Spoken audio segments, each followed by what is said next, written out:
दिहाड़ी मजदूर प्रेरणादायक कहानी।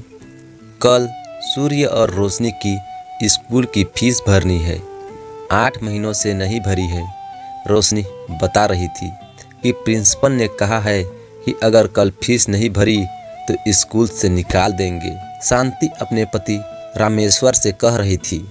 रामेश्वर गरीब मजदूर है जो दिन में मजदूरी करता है और शाम को एक होटल में साफ सफाई का काम करता है।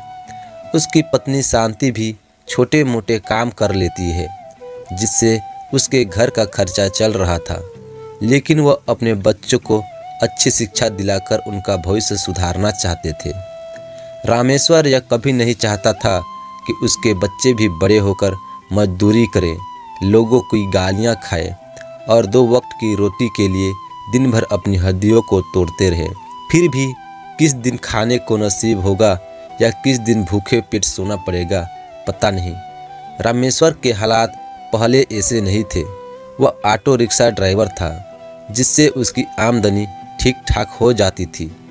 कोरोना की महामारी में उसका ऑटो का काम बंद हो गया। रोज खाने कमाने वाला आदमी कितने दिनों बैठकर खा सकता है या कितने दिनों की जमा पूंजी रख सकता है। जो भी था सब खत्म हो गया। अंत में अपने परिवार के भरण पोषण के लिए उसने अपने रोजी रोटी का एकमात्र सहारा अपना ऑटो भी बेचना पड़ा। जब हालात में कुछ सुधार हुए तो सोचा कि बड़े शहर में जाकर कुछ दिन मेहनत मजदूरी करके फिर से कुछ पैसे जोड़कर ऑटो ले लूं तो सब ठीक हो जाए। यही सोचकर रामेश्वर शहर आ गया अपने परिवार के साथ। रोज सुबह हजारों मजदूरों के साथ चौराहे पर खड़ा हो जाता कि कोई काम मिल जाए, लेकिन मजदूर को रोज काम और भरपेट भोजन मिले इस बात की तो कोई गारंटी नहीं होती। वही रामेश्वर के साथ भी होता। किसी दिन काम मिलता, किसी दिन नहीं मिलता।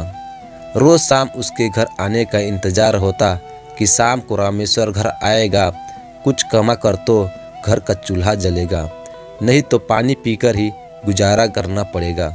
इसी तरह धीरे धीरे सब चल रहा था। रामेश्वर दिन में तो काम मिलने पर मजदूरी करता, लेकिन मजदूरी के पैसों से वो अपने बच्चों परिवार का पेट भरता या उसकी पढ़ाई लिखाई करवाता। इसलिए उसने शाम के 6 बजे से रात 2 बजे तक एक होटल में काम करना शुरू कर दिया। बच्चे भी पास के सरकारी स्कूल में पढ़ने जाने लगे। समय कट रहा था कि ठंडी की एक ठिठुरती रात थी। एक पुराने कंबल में रामेश्वर सिर में मुंह तक छुपाए ठंड से बचने की कोशिश कर रहा था। उसे ऐसा लग रहा था जैसे कि उसने सारे शरीर में बर्फ जम गई है। इतनी ठंडी तो उसे कभी नहीं लगी, फिर आज क्यों? उसने शांति से कहा, शांति आज ठंड कुछ ज़्यादा ही लग रही है क्या? शांति, जी ठंड तो है, लेकिन कल भी तो ऐसी ही ठंड थी। छोटी सी जगह में आग भी तो जलाने में डर लगता है, नहीं तो थोड़ी गर्माहट तो मिलती। देखती हूँ कुछ और है क्या ओढ़ने के लिए। शांति ने एक पुरानी सी चादर लाकर रामेश्वर के ऊपर डाल दी। शांति, लो यह एक चादर रखी थी, ओढ़ लो। लो ठंड कुछ कम हो जाएगी। शांति जब रामेश्वर को चादर उड़ाने लगी तो उसे लगा कि रामेश्वर कांप रहा है। उसने रामेश्वर को छू कर देखा तो उसका बदन तेज बुखार से तप रहा था। शांति, तुम्हें तो तेज बुखार है, शरीर तो बुखार से एकदम भट्ठी की तरह तप रहा है, इसलिए इतनी ठंडी लग रही है। रात के 2 बज रहे हैं, इस समय कहाँ दवा मिलेगी? क्या करूं? देखती हूँ थोड़ी दूर पर जो एक बड़ी बिल्डिंग है, वहाँ पर गेट के बाहर गार्ड साहब बैठते हैं। सुना है वह बहुत अच्छे हैं और लोगों की मदद भी करते हैं। हो सकता है कुछ मदद मिल जाए। शांति भागती हुई उस बिल्डिंग के पास गई जहां गार्ड हाउस था, लेकिन वहां गार्ड साहब नहीं थे। उसने कई बार आवाज़ लगाई लेकिन कुछ जवाब नहीं मिला। उसने देखा गार्ड ने आग जला रख रखी थी।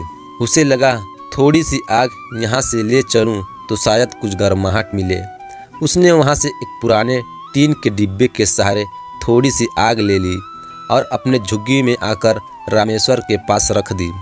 बुखार इतना तेज था कि रामेश्वर जैसे अचेत सा पड़ा था। शांति ने आसपास की झुग्गी में रहने वालों से मदद मांगी, लेकिन सब यही कहते, इस समय कुछ नहीं हो सकता, सुबह होने दो, तभी कोई दवा खाना खुलने पर भी कुछ हो सकता है। बड़े अस्पतालों में तो हमें दरवाजे से ही भगा देंगे। किसी तरह बड़ी मुश्किल से रात बीती। पड़ोसियों की मदद से रामेश्वर को दवा खाने ले गए और दवा मिली। दवा से बुखार तो कम हो गया, लेकिन रामेश्वर काम पर जाने की हालत में नहीं था। 5 दिन हो गए थे, इसी तरह बुखार चढ़ता उतरता रहा। खाली पेट दवा भी क्या असर करती। रामेश्वर के काम पर न जाने से खाने पीने की भी दिक्कत बढ़ गई। किसी तरह तो 2-3 दिन बीत गए। अब घर में खाने के लिए कुछ भी नहीं बचा। बच्चों ने 2 दिन से कुछ खाया नहीं, भूख से परेशान थे, लेकिन घर की हालत देखकर कुछ कहते नहीं थे। आज 1 जनवरी की रात थी। चारों ओर नया वर्ष मनाए जाने की धूम थी। इतनी ठंड होने के बाद भी बाजार में काफ़ी भीड़ भाड़ और हलचल थी। रामेश्वर से अपने बच्चे की हालत देखी नहीं गई। उसने शांति से कहा, शांति, 2 दिन से बच्चों ने कुछ खाया नहीं। हमारी बात और है, हम सहन कर सकते हैं, लेकिन बच्चों की हालत देखी नहीं जाती।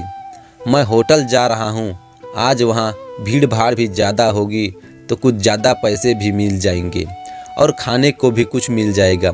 शांति, लेकिन तुम्हारी तबीयत अभी ठीक नहीं हुई है। ऐसी हालत में ठंड में कहाँ काम पर जाने की बात कर रहे हो? बुखार अभी भी है, मत जाओ बाहर इतनी ठंड में। रामेश्वर, बुखार से मुझे इतनी तकलीफ नहीं होती शांति, जितनी अपने भूखे बच्चों के चेहरे को देखकर होती है। तुम बच्चों को संभालो, मैं आता हूँ। शांति, लेकिन मेरी बात तो सुनो, बुखार थोड़ा कम हो जाए तब चले जाना। सूर्य और रोशनी दोनों बच्चे वहीं एक कोने में बैठे थे। सूर्या ने इस हालत में जब अपने पिता को जाते देखा तो उस नन्हे बच्चे से रहा नहीं गया। वह दौड़कर रामेश्वर से लिपट गया और बोला, सूर्या, पापा बुखार में बाहर मत जाओ। जब हमारे पास पैसे होंगे तब हम खाना खा लेंगे। मुझे अभी भूख नहीं है पापा, तुम बस बाहर मत जाओ। बच्चे की बात सुनकर रामेश्वर अपने आंसू नहीं रोक पाया और बोला, रामेश्वर बेटा, मैं बिल्कुल ठीक हूँ, तुम चिंता मत करो। तुम माँ और रोशनी दीदी के साथ घर पर रहो, बाहर बहुत ठंड है। मैं अभी थोड़ी देर में आता हूँ, ठीक है? रामेश्वर ने बच्चे को समझाया और होटल के लिए निकल गया। उसे होटल का रास्ता जैसे मीलों लग रहा था। बुखार और कमजोरी की वजह से उसे चला भी नहीं जा रहा था। किसी तरह होटल पहुंचा। वहां सेठ जी के पास पहुंचते ही पहले उसे डांट खानी पड़ी। सेठ ने कहा, उसने दूसरा आदमी रख लिया है, तुम जा सकते हो। रामेश्वर के बहुत मिन्नत करने और गिड़गिड़ाने पर सेठ ने उसे वापस काम पर रख लिया। होटल में ज़्यादा ग्राहकों के आने से काम भी ज़्यादा बढ़ गया था, इसलिए आदमी की आवश्यकता तो थी ही। सेठ ने उसे काम पर रख लिया। सेठ ने कहा, ठीक है, मैं तुम्हें काम पर वापस रख लेता हूँ। आज साफ सफाई का काम बाद में होगा। भीड़ ज़्यादा है तो जाकर रसोई में तंदूर वाले की मदद करो, वह अकेला है और संभाल नहीं पा रहा है। रामेश्वर ने सेठ जी का धन्यवाद किया और जल्दी से रसोई में पहुंच गया। तंदूर के पास एक आदमी जल्दी जल्दी हाथ चला रहा था, क्योंकि आर्डर ज़्यादा थे और वह अकेला परेशान हो गया था। तभी रामेश्वर उसके पास पहुंचा और बोला, भैया, सेठ जी ने आपकी मदद करने के लिए कहा है। तंदूर पर काम करते उस आदमी ने सिर उठाकर उसकी तरफ देखा और मुस्कुराकर बोला, अरे रामेश्वर, तुम, बहुत अच्छा हुआ आ गए, बहुत मदद मिल जाएगी। आज फिर भीड़ भी ज़्यादा है और ज़्यादा ग्राहक होने से कमाई भी अच्छी हो जाती है। चलो अब मेरी मदद में लग जाओ।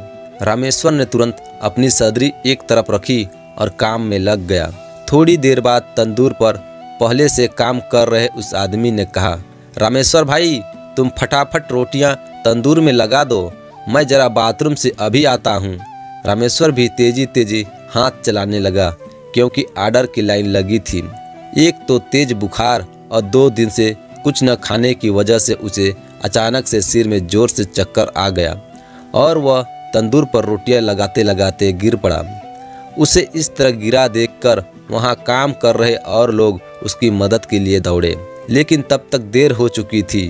यमराज तंदूर का रूप धारण कर उसके प्राणों का हरण कर चुके थे। चारों तरफ अचानक से डर और अफरा तफरी का माहौल हो गया।